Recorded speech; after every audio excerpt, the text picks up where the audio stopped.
Hello friends, welcome to study stage. तो आज की इस वीडियो में हम लोग चक्रवृद्धि ब्याज निकालना सीखेंगे। चक्रवृद्धि ब्याज को इंग्लिश में कंपाउंड इंटरेस्ट बोलते हैं। बहुत ही आसानी से हम बिना फॉर्मूले से बिना फॉर्मूले की मदद से इस क्वेश्चन को हम सॉल्व करेंगे, बहुत ही सिंपल तरीके से। तो चलिए पहले क्वेश्चन को पढ़ते हैं। देखिए, 5,000 रुपए का 3% वार्षिक ब्याज की दर से 2 वर्ष का चक्रवृद्धि ब्याज हमें यहाँ पे निकालना है। यहाँ पे हमारा मूलधन दिया गया है, यहाँ पे हमारा रेट दिया गया है, दर दिया है 3% वार्षिक चल रहा है ब्याज।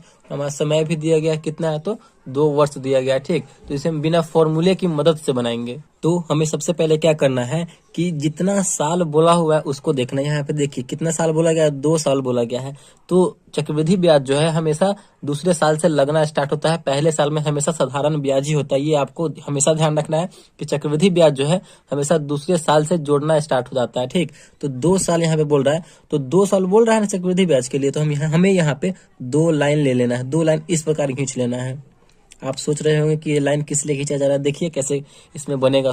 2 लाइन बोला जा रहा है, तो पहले साल के लिए पहला लाइन और दूसरे साल के लिए 2 लाइन। ये आपको समझ में आ गया। और जो हमें उसके बाद जो है, जो हमें रुपया दिया हुआ रहेगा और जो हमारा प्रतिशत दर दिया रहेगा उसके साथ गुना करना है। तो यहाँ पे 5,000 का 3% बोल रहा है, तो सबसे पहले हमें बगल में 5,000 का 3% निकाल लेना है। तो 5,000 का 3% कहने का मतलब क्या है, 5,000 गुने 3%। का हटेगा तो नीचे आ जाएगा 100।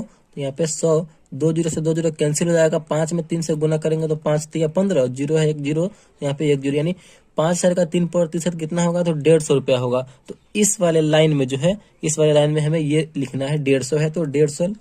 फिर नीचे वाले लाइन में 150 है तो वो 150 लिखना है। ये वाला जो हमारा लाइन होता है, ये वाला हमारा साधारण ब्याज का लाइन होता है। और हमारा फिर दूसरा साल में यहाँ पे इसमें आ गए, तो इसी 150 का दूसरे साल में हमारा ब्याज चलेगा कितना, तो 3%। तो 150 का यहाँ पे हमें 3% निकाल लेना है।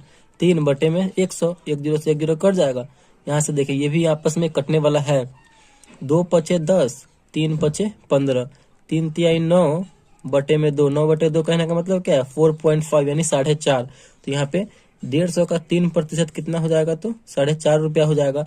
अब यहाँ पे हमारा ये समाप्त हो चुका है, तो इस सबको हम जोड़ देंगे। 150 मिलकर हो जाएगा हमारा 300 प्लस 4, 4.5 रुपया है। ये कितना हो जाएगा, 304 रुपया 50 पैसा। यानी हमारा जो है 5,000 का 3% की वार्षिक दर से 2 वर्ष का जो चक्रवृद्धि ब्याज होगा वो कितना होगा तो 304 रुपया 50 पैसा होगा। तो इसी तरीके से जो है हमें चक्रवृद्धि ब्याज निकालना है, यानी कंपाउंड इंटरेस्ट निकालना है। आई होप आपको बहुत ही अच्छे से समझ में आ गया होगा। आप सोच रहे होंगे कि यहाँ पे 2 साल था तो 2 लाइन हमने खींच लिया, अगर यहाँ पे 3 साल रहे या फिर 4 साल रहे तो उसके आगे हमें क्या करना होगा। तो चलिए हम 3 साल वाला एक और क्वेश्चन लेते हैं और उसको अच्छे तरीके से समझते हैं।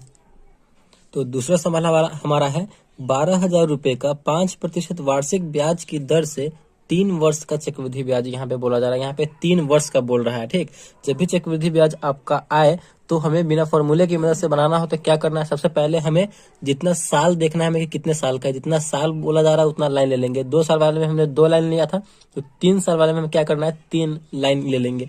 तो पहले साल के लिए पहला लाइन, दूसरे साल के लिए 2 लाइन और तीसरे साल के लिए 3 लाइन। ठीक, ये आपको समझ में आ रहा है कैसे करना है। पहले साल के लिए पहला लाइन, दूसरे साल के लिए 2 लाइन और तीसरे साल के लिए 3 लाइन ले लेंगे। ठीक, और उसके बाद जो है जितना आपका रुपया होगा, जितना आपका दर दिया रहेगा उसमें आपस में गुना करना है। तो 12,000 रुपए का 5% बोल रहा है, तो सबसे पहले बगल में हमें 12,000 रुपए का 5% निकाल लेना है। प्रतिशत हटाएंगे तो नीचे आ जाएगा 100। डबल जीरो से यहाँ पे डबल जीरो कैंसिल कर देंगे। 120 में 5 से गुना करेंगे तो 12 पंचे 60, 1 जीरो है तो जीरो लगा लेंगे, यानी 600 रुपया हुआ। ठीक, तो इस वाले लाइन में हमारा जो पहला लाइन होता है नीचे की तरफ वाला वो साधारण ब्याज का होता है, तो 600 रुपया इसमें लिखेंगे। फिर इसी लाइन में हम 600 रुपया लिखते चले जाएंगे। ठीक, तो ये पहला वाला जो है साधारण ब्याज ही होता है पहले साल का हमेशा। अब देखिए, अब दूसरे साल में आ रहे हैं हम यहाँ पे, तो इसी 600 पे ना हमारा दूसरे साल में ब्याज चलेगा। तो चक्रवृद्धि ब्याज हमेशा दूसरे साल से लगना स्टार्ट होता है। ठीक, तो 600 का हमें क्या निकालना होगा, जो दर दिया रहेगा उसी दर से चलेगा। तो 600 का हम 5% यहाँ पे निकाल देंगे। तो 6 पंचे 30, यानी 600 का 5% हो जाएगा हमारा 30 रुपया। ठीक, फिर जो है अब इस लाइन में क्या आएगा, इस लाइन में हम क्या लिखेंगे, तो जो हमारा दूसरे साल में यहाँ पे आया है उसका हमें पहाड़ा पढ़ते चल जाना, उसका गुना कर देना है। तो 3 दूना 6 यानी 60 हो जाएगा। 30 दूना 60 हो जाएगा दूसरे लाइन में नीचे में। ठीक, उसके बाद अब तीसरे लाइन में हम यहाँ पे आ रहे हैं, तीसरे साल में, तो फिर इसी 30 रुपया पे ना क्या चलेगा, वो 5% चलेगा, यानी तीसरे साल में भी ब्याज चलेगा 30 रुपया पे 5% जोड़ेंगे, तो 5×15, कहने का मतलब है 1.5 रुपया।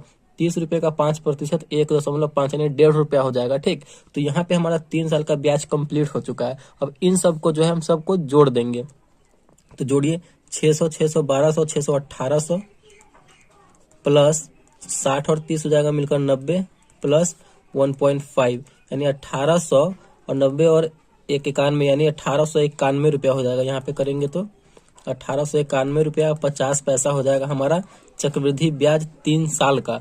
तो यहाँ पे 12,500 रुपये का 5% वार्षिक ब्याज की दर से 3 वर्ष का जो चक्रवृद्धि ब्याज होगा वो कितना होगा, तो 1891 रुपया 50 पैसा होगा। तो इसी तरीके से जो है हमें निकालना है। आई होप आपको समझ में आ गया होगा। यहाँ पे 3 साल था तो हमने 3 लाइन लिया है। अगर यहाँ पे 4 साल रहे तो हमें पहले साल में पहला लाइन, दूसरे साल में 2 लाइन, तीसरे साल में 3 लाइन और 4 साल में 4 लाइन ले लेंगे और उसी तरीके से निकालेंगे जिस तरीके से हमने आपको बताया है।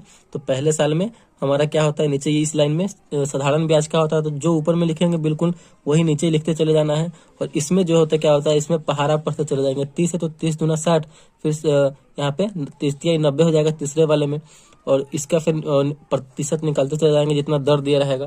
तो इसी तरीके से हमें निकालना है। तो आई होप आपको जो है चक्रवृद्धि ब्याज बहुत ही अच्छे तरीके से समझ में आ गया होगा, बिना फॉर्मूले की मदद से निकालना। अगर वीडियो आपको अच्छा लगा और पसंद आया तो प्लीज़ वीडियो को एक लाइक कीजिएगा और चैनल पे नए हैं तो चैनल को सब्सक्राइब जरूर कीजिएगा। Thank you.